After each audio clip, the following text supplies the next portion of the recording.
Hello दोस्तों, मैं advocate Raman Shukla. स्वागत है आपका रमन लॉ क्लासेस में। जैसा कि आप लोगों ने मेरे कम्युनिटी पोस्ट पे कमेंट किया कि सर सीएमपी के बारे में वीडियो बना दीजिए, और मैं आप लोगों का दर्द महसूस कर सकता हूं। यूनिवर्सिटी ऑफ इलाहाबाद आप लोगों का दर्द महसूस नहीं कर रही, लेकिन मैं महसूस कर सकता हूं। मैं भी एक स्टूडेंट रहा हूं कि आप लोगों के ऊपर क्या बीत रही है, इसलिए मैं ये वीडियो बनाने जा रहा हूँ। और स्टूडेंट्स, ये वीडियो बनाने से पहले मैं आप लोगों को बता दूं कि अगर मेरे कमेंट बॉक्स में, वीडियो के कमेंट बॉक्स में कोई निगेटिव कमेंट करता है तो आपको उससे बहस करने की जरूरत नहीं है। रीजन क्या है कि हम लोग अपने प्रोफेशन में ऐसे लोगों से पढ़ने मिलते हैं। दूसरी बात, अगर आप क्रिटिसिज्म नहीं बर्दाश्त कर सकते तो आप लाइफ में आगे नहीं बढ़ सकते। थर्ड पॉइंट, मैं ये वीडियो देखने से पहले, ये वीडियो मैं सच्चाई के तौर, प्रैक्टिकल के तौर पे बना रहा हूँ, हवा हवाई के तौर पे नहीं। कई बार वीडियो के जब कमेंट बॉक्स में मेरी टीम मुझे कुछ कमेंट दिखाती है तो बताती है कि सर, एक कमेंट आया था कि आप बच्चों को डिमोरलाइज कब कर रहे हैं। तो बेटा एक बात मैं आपको बता दूं, कभी कभी सच्चाई जानना भी बहुत जरूरी होती है। तो आज हम सीएमपी के बारे में सारी बातें करेंगे, तो चलिए स्टार्ट करते हैं वीडियो। स्टूडेंट्स, सबसे पहले आप देखिए कि पर डे एक कट ऑफ आ रही है जर्नल की, सीएमपी की, और कितनी आ रही है 162 पर डे ये कट ऑफ आ रही है। और ईडब्ल्यूएस की कट ऑफ आई थी 157 पे 5 बच्चों ने मुझे फोन किया कि उन्होंने काउंसलिंग करवाई पर उन्हें सीट क्या नहीं, नो सीट अलॉट, कोई सीट अलॉट नहीं। 162 पे भी कई बच्चों ने करवाया लेकिन उन्हें नो सीट अलॉट, कोई सीट अलॉट नहीं हुई। ऐसे ओबीसी पे कुछ बच्चों ने बताया कि सर 154 पे जो कट ऑफ आई थी उस पे seat allot, seat not allotted, allot नहीं हुई। मैंने आपसे बताया था कि अपनी वीडियो में कि बहुत अगर अधिकतर कट ऑफ गिरेगा तो 160 से, सॉरी 162 से 160 तक आ सकती है। कितने? 160 तक आ सकती है। लेकिन अब मुझे लग रहा है कि ये 162 से 161 भी जाना मुश्किल। बहुत सारे यूट्यूबर मैंने देखा है और बहुत सारे बच्चे बोल रहे हैं कि ये कट ऑफ 152 तक जा सकती है। जैसा मैंने आप लोगों से कहा कि मैंने ही बताया है कि कट ऑफ 150 तक जा सकती, प्रिडिक्ट किया था, लेकिन वो समय कुछ और था, आज समय कुछ और है। मेरा काम है कि मेरी बात गलत हो जाए, बट आपका कैरियर ना बर्बाद हो, आपकी भावनाओं के साथ लोग ना खेलें। देखिए स्टूडेंट्स, आप लोगों को एक बात बताऊं, मैं प्रैक्टिकल जिंदगी जीनी चाहिए। जिस समय मैंने वो कट ऑफ प्रेडिक्ट की थी उस समय बात कुछ और थी, आज की बात कुछ और है। इसलिए जो लोग कह रहे हैं 152 या 150 से, आप अगर सिर्फ सीएमपी लेना है तो आप वेट मत करिए, आप कहीं और एडमिशन ले लीजिए। अगर आपको एडीसी वेट करना है तो एडीसी के ऊपर मैं अगली वीडियो बनाऊंगा। आप लोगों ने कमेंट बॉक्स में कमेंट किया है तो उस पर भी वीडियो बनेगी, उस पर हम देखेंगे। लेकिन आज हम यहाँ सीएमपी का देख रहे हैं। तो मैंने क्या बताया कि 162 पे पर डे कट ऑफ आ रही है और 162 पे भी कई बच्चों का नहीं हो रहा है।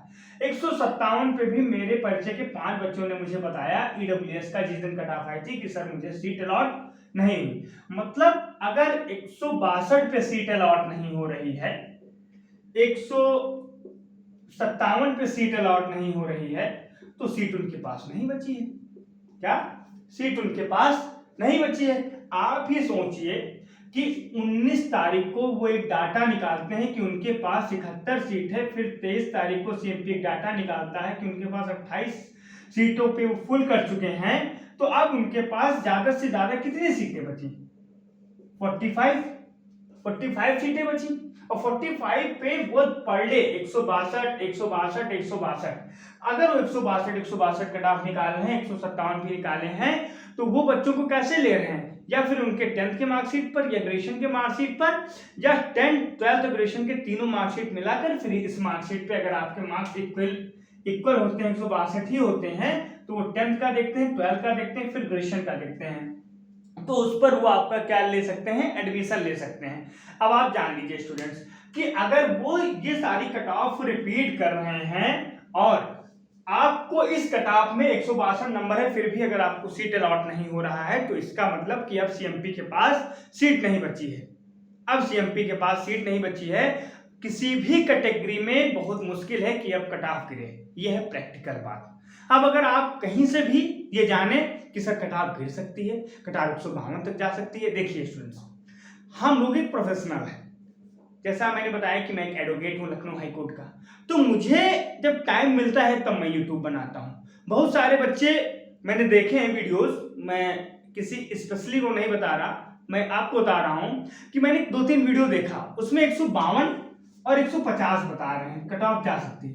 अब ये बताइए कि जब 19 सितंबर को सीएमपी ने बता दिया कि उसके पास 71 सीट है और फिर 23 तारीख को उसने बता दिया कि वो 28 सीटों पर एडमिशन ले चुकी है, फिर उसके बाद 157, 162 पर डे कट ऑफ निकाल रही है और कुछ बच्चे काउंसलिंग करा रहे हैं फिर भी उन्हें सीट अलॉट नहीं हो रहा। इसका मतलब क्या है स्टूडेंट्स? इसका मतलब यही कि उनके पास सीट नहीं बची है, क्योंकि अगर उन्हें 5 बच्चों की जरूरत है जर्नल की और 15 बच्चे कर रहे हैं तो 10 बच्चों को हटा दे रहे हैं, इसीलिए 10 बच्चों का सीट अलॉट नहीं हो पा रहा है। अब दूसरी बात, आप लोगों ने पूछा था कि क्लास कब से चलेगी। स्टूडेंट्स, मैं आप लोगों को बता दूं कि जो आपकी क्लासेस हैं वो 10 अक्टूबर के बाद चलने के चांसेस हैं। कितने? 10 अक्टूबर के बाद आपकी क्लासेस चलने के चांसेस हैं। और जिन बच्चों ने डॉक्यूमेंट वेरिफिकेशन नहीं कराया है, उनका जो डेट मिली थी उस डेट पे उनका डॉक्यूमेंट वेरिफिकेशन नहीं हुआ है, तो वो अभी भी जाकर अपना डॉक्यूमेंट वेरिफिकेशन करा सकते हैं, उनका डॉक्यूमेंट वेरिफिकेशन हो जाएगा। ये सीएमपी की दूसरी बात थी जो मुझसे पूछी गई थी। तीसरी बात, बच्चों ने कहा था कि सर एडमिशन कैंसिल करवाएं। मैं आपको ये भी बता दूं कि अगर आप सीएमपी से एडमिशन कैंसिल करवाना चाहते हैं तो आप क्या लेकर जाएं?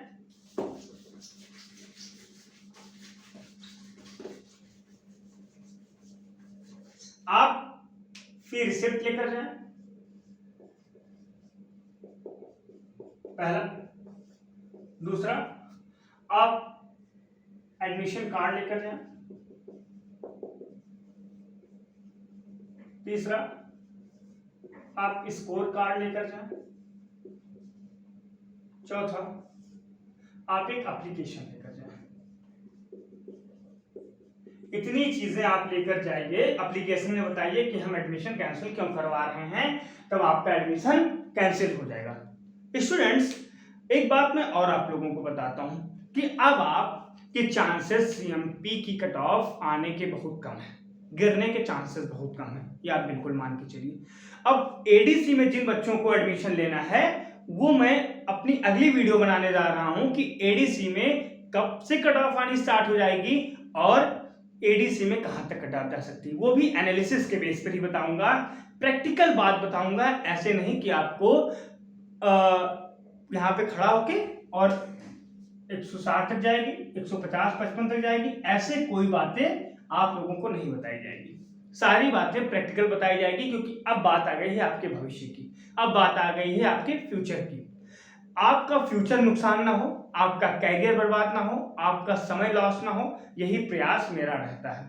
और स्टूडेंट्स, कभी कभी जो सच्चाई होती है वो कड़वी होती है, लग जाती है इंसान को, तो लोग क्या करते हैं, कमेंट बॉक्स में मैसेज करना स्टार्ट कर देते हैं कि सर आपने तो 150 बताया था, आपने तो 155 बताया था, आपने तो 160 बताया था। स्टूडेंट्स, अब टाइम की बात होती है, हम लोग प्रिडिक्शन करते हैं, हम लोग पिछले 2-3 सालों का एनालिसिस करके बताते हैं, लेकिन इस बार ऐसा क्या हुआ, क्या रीजन हुआ कि कट ऑफ वहां तक नहीं पहुंची, मतलब 150 जनरल तक नहीं पहुंची। अब कोई भी रीजन हो, लेकिन वही मैं आप लोगों को बता रहा हूं कि अभी टाइम है, अभी कुछ प्राइवेट कॉलेज, जो अच्छे प्राइवेट कॉलेज हैं उनकी सीटें बची हुई हैं। अगर आप एडीसी में लेना चाहते हैं तो फिर वो वीडियो मेरी देख लीजिएगा। और आप लोगों ने एक और कमेंट बॉक्स में मैसेज किया है कि सर मुझे बताएं कि एडीसी अच्छा है या प्राइवेट कॉलेज अच्छा है, उसके ऊपर भी मैं एक प्रॉपर वीडियो बना दूंगा। तो अगर आपको ये वीडियो अच्छा लगे तो बने रहे रमन ला क्लासेस के साथ और हमारे चैनल को सब्सक्राइब करें। धन्यवाद।